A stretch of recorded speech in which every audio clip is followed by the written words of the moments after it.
We are particularly grateful, and I want you to know that we do not take it for granted. Before I say one or two things, let me also recognize one or two colleagues who are here. Since they are foreigners here, I want to show them how our members of parliament look like. You might think that they look different. So I want to first introduce John Bwire, who is a member of parliament for Taveta. That gentleman is an elected person. So those of you in the sugar sector who carry out elections, this one is another one who is elected. I also want to introduce Eli Letipila. Eli, please stand up. From Samburu, from the area of Samburu North. Then I also want to introduce Cecilia Ngiditit, women's rep from Turkana. From Turkana. Karibuni sana, please feel welcome. So in Kenya, we have a saying that, and I don't know how many of you know it so far because it's very small, it's very easy to remember. It's called Hakuna Matata. I don't know whether you know that, that phrase. Hakuna Matata. Yeah, so if you don't remember anything else from Kenya, please remember two things. The first one is Jambo. Jambo, you all know Jambo. This is not a lesson in sugar, it's a lesson in language. Jambo, and the second one is Hakuna Matata. Hakuna Matata simply means that you can have all the fun you want in Kenya and there are no big issues. We are not a troublesome people. We are a happy people. And when I look around the room, I see also delegates from happy nations. So let me just say that agriculture in Kenya, and I will specifically want to welcome you as a CS for agriculture, where the sugar sector lies. We are particularly delighted that you chose this country to be the venue for this 68th sugar seminar. And I want to particularly thank the management and the authorities and the committee of the council for choosing Kenya. We want you to know that we are grateful. We feel honored that you chose our country to be. And particularly you chose Diani, which is one of our beautiful areas. And I cannot say anything else except that because the governor is here. You can imagine what you'd do if I didn't say that it was beautiful. So Governor, I want you to know that we are also happy that you welcomed us to your county, and we are delighted to be here in Diani.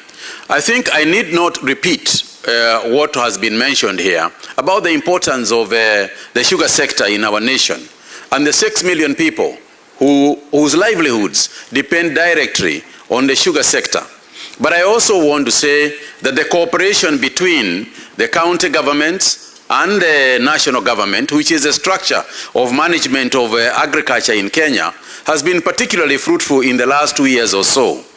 We have discovered, and I'm sure there are many models here, from various countries will be different models on how to manage the sugar sector. And we are here, I believe, as part of the conference, to also learn from each other what the best practice is. In Kenya, for example, we discovered that the private sector is a much stronger player, a much more efficient player in the sugar sector than the government sector. So, hallelujah to those who have government sectors that are managing the sugar belt well. But in this country, our experience is that the private sector has been very, very efficient. And I want to thank the private sector players in Kenya, and both those from Kenya and those from outside the country, who have invested in our nation and have reaped benefits from the investments in the sugar sector. And to say to the international community who are represented here today that we continue to seek for other investors in the sugar sector, so that if you are here and you are fishing for investments in the sugar sector, please do not go away. There are investment opportunities here, including the county in which you are. So if you want to invest in sugar and live nicely on the beach, even as you work, this is a nice place for you to think about investment. So we are in our model of management of sugar, we have chosen to lease those government owned factories to the private sector, and we have seen immediate benefits in the last 12 months only. We have seen the private sector change the plight of our farmers to beneficiaries and people who are liquid and can therefore participate in the larger economy that we run in our nation. We have also focused completely on the farmer. The farmer is the most important person in the sugar sector. And I say this without any fear of contradiction. These are the people that the governor was alluding to. These are the people who wake up in the morning. From the farmer, we have got the sugarcane cutters, people who are very efficient workers who cut sugarcane, and sometimes there are snakes in those places as well. I know that it is the same in your countries as well. But they are sugarcane cutters, whether mechanized or not mechanized. We know that there are workers who are in those sugar sectors.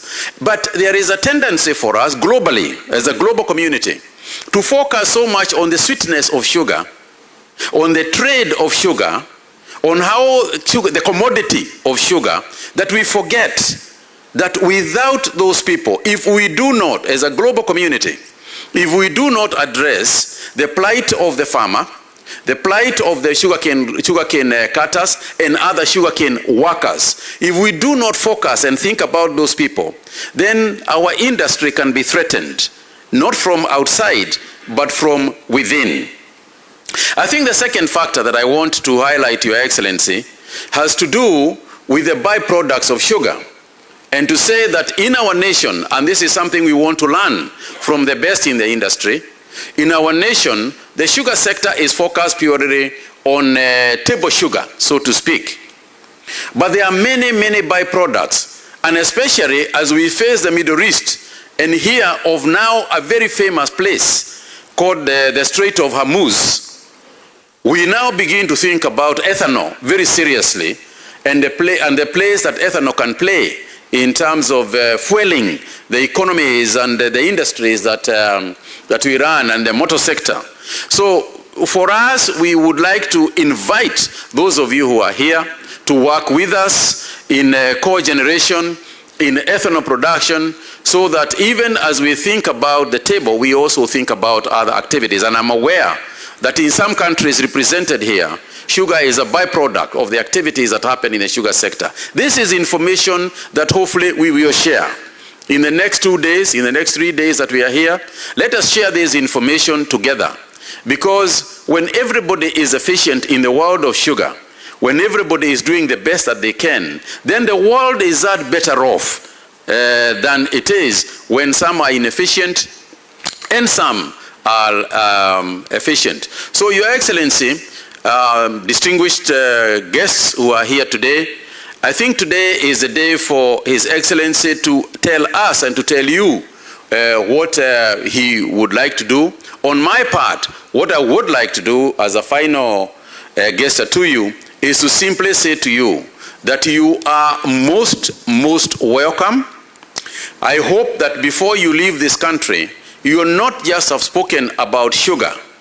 There are very many other things that happen in this country. And you just need to walk around the beach and you'll see them.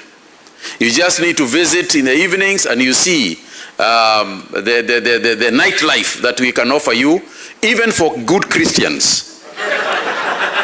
There is a place for everybody in our nation. So we would like you to take this opportunity to see Kenya, and hope that you will have a fantastic time. We hope that your memories of this nation will not just be about the beautiful conference that we attended in Diani, but also the beautiful environment and the beautiful people